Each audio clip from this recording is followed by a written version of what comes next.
Hello, welcome back to Ask Anna.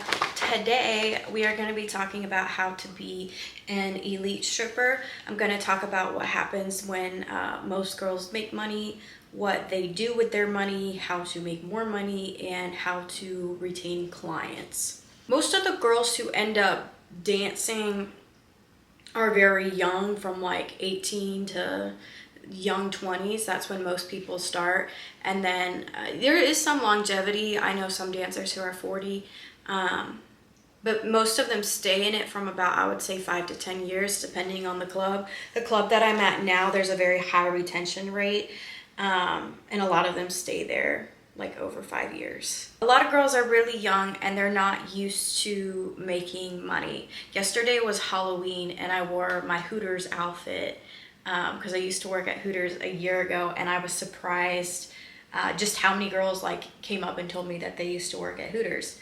So the pipeline from just restaurant workers and of young pretty girls to just strippers is very normal. So most of us don't start out with a lot of money. So when that happens, you spend it, because you just don't know how to manage it. So it takes a lot of discipline to keep your money. And even if you're not a girl who spends it, then you might just be a person who meets their weekly quota, only works like 2 days a week, and then stops working for the rest of the week, when you could be working 4 days a week and maximizing your potential earning income. So I would say either goes like one of two ways. Either you meet your quota and you just give up and you just stay at home the rest of the time, or you spend it all. And that's another thing too. I've talked about it before, but there's this weird thing. I heard this millionaire talk. They were doing it was like interviews on millionaires in Atlanta. I forget the name of the channel, but it was really cool to watch. But he was saying that the thing that holds most people back is their trauma. It's not their ability to make money. It's just their trauma. So once you can heal yourself, then it's a lot easier to keep what you've earned. Because there's just this need to get rid of what you've gotten because you've never had it before. You feel more comfortable with nothing. And then you want to set limits for yourself. I have a watch. I love this watch so much. It's helped me with my daily life too, because you just don't realize how much you track until you have a watch and you can physically see it. So you're going to want to set a time limit for yourself. When you talk to a man and a song is playing, you need to talk to him for that first song and see what type of person he is. If you can tell that he's somebody who has money, which somebody who has money is going to be very calm. They're not going to be flashy. They're not going to be wanting things from you or excessively needy. They're just going to be calm. But if you can tell that they really like you and that there's a high potential that they would spend their money on you, then you should talk to them for at least a few songs so they get to know you and hopefully like you. But if they're not that, then you just need to be spending one song and then trying to get a dance for the second song. On top of this too, your body needs to be in really, really good shape. I work out 2 days a week now. I can put some videos in of what I look like, but I'm in pretty good shape, and because of that I get dances very easily. I get people's money very easily. Reaper's right here. He was messing with the camera. So time limit. You're also going to want to have a drink limit for yourself. I would recommend having only 1 or 2 specific types of drinks that you will allow yourself to drink. I personally don't drink at all, and that really helps me because my head's clear and then I'm a few steps ahead of everybody else. But if you do and you need that, then you just need a limit, and you need to be limiting yourself to the types of drinks, because you don't want to have a nice little fruity drink and then be taking shots because you just think, oh, it's right here. So drink limit, time limit. You need to build up your emotional resilience too, because if one man won't do it, the one right next to him probably will. So if you get rejected, or if somebody starts picking at you, that's just who they are. And not all money is good money either. So if somebody's gonna traumatize you or put you down to the point that you have to go sit in the back for 30 minutes to take a break, that's bad money. So just be very, very careful with your emotions. You'll build it up after time. You'll stop giving a fuck. You need to prepare for the summer. That is one thing I didn't really have the opportunity to do. In a way, I did. The club that I was working at before, I actually heard a rumor that they were going to close and sell it this past summer because they were doing so bad. And thankfully, I left that one, and then I went to the one that is supported by their regulars. So the summer was fine, but it was tough. Like, there were days I was making like 150, 200, and that was rough. That was really, really rough. Compared to now, it's fine. And now, since I know what I know now, I'm doing my best to pick up as many days as possible in the week, just so I can save up and prepare for when times will be bad. Like this year, I have a goal I want to meet within 3 months. So I've been doing like Thursday, Friday, Saturday, Sunday, like back to back. And that's been hard because usually I'll put a day in between. But those are the days that I have the most potential to earn the most income. So I've just been doing those 4 days back to back and then like in a coma for Monday, Tuesday, Wednesday. Because it's a very hard job. Like, I'm swinging from the ceiling. I'm hanging upside down. I'm doing back bends off the pole. Like, it's a tough job.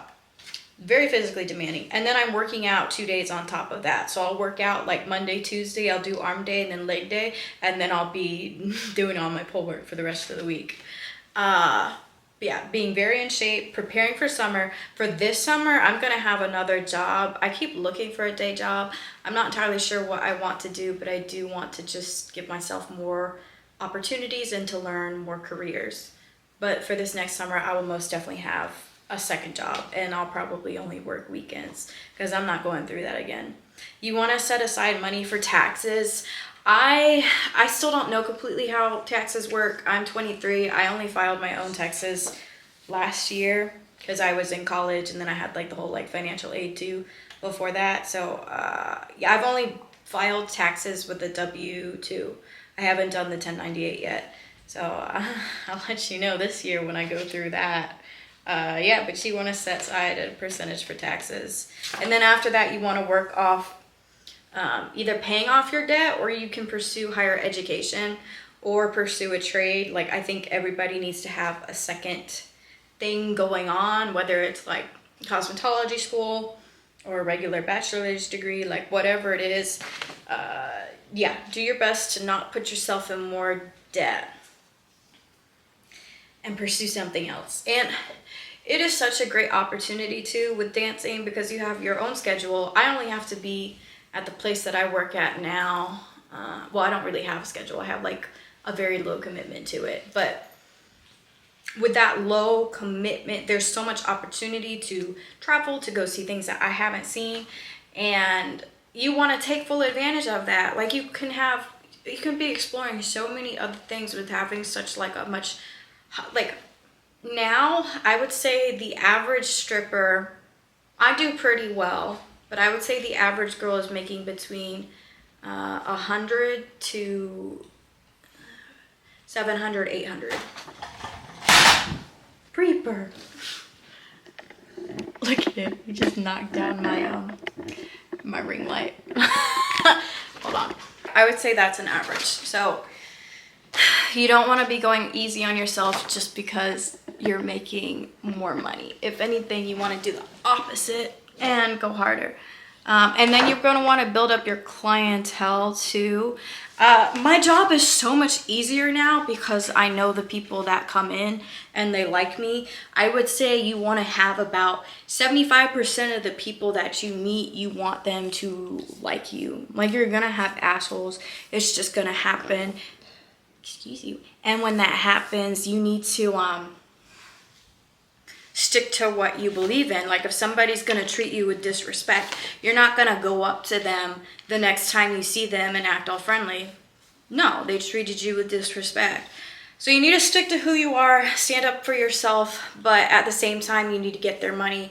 And at least if you get their money, try to make them feel good about you, because the next time that they see you, they'll want to spend money on you again. And then that's like a guaranteed $20 each time you see them.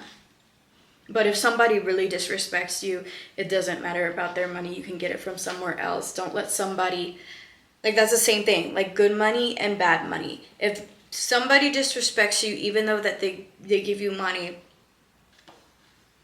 don't do it. Because you're going to fuck up the rest of your money. Because somebody treats you bad, then you start seeing yourself poorly, then you lose your self-esteem, then there's no confidence, and you're not going to interact with people the same way. And your energy and your confidence is everything in this job. A question I will ask people, because I'll forget that I talked to them in the first place, just because I meet so many people, and if they look familiar, I'll ask them if I was mean to them. And this question, if they say yes, is most always deserved. Because I'm really not mean to people. I'm a pretty nice person. I'm really not mean to people unless if they deserve it. So if somebody says that I was mean to them, well, I'll ask a couple more questions so I remember what they said. But that's pretty much the biggest red flag for me, and then I'll just avoid that person. Because I'm not trying to get re-traumatized by whatever nasty thing you want to say to me. And you need to remember, too, that you need to respect the relationship that you have with these people. A lot of men, there's a good percentage that are just assholes, but then you have others that are great. You have others that for whatever reason they work too much and they have no feminine energy, and that's why they come in. Or maybe they're married and their wife won't have sex with them and they just need that stimulation. Or they're just, I don't know, bored and they come in. You still need to respect the relationships you have with the people that come in and just treat it for what it is. Like, you don't... I feel like some girls talk badly about all of the men, and I think I've definitely gone through that too, but I've also met some really nice men, ones that keep coming back to me week after week, because I respect the relationship and who they are. Like, if a man needs variety and if a man just needs a lot of women, you just have to respect that that's who they are, and you can't change that. The only thing you can do is get your money, be nice, leave them feeling happy, and go. You don't have to respect the choices that they make. But yeah, that's going to be everything, like your customer retention.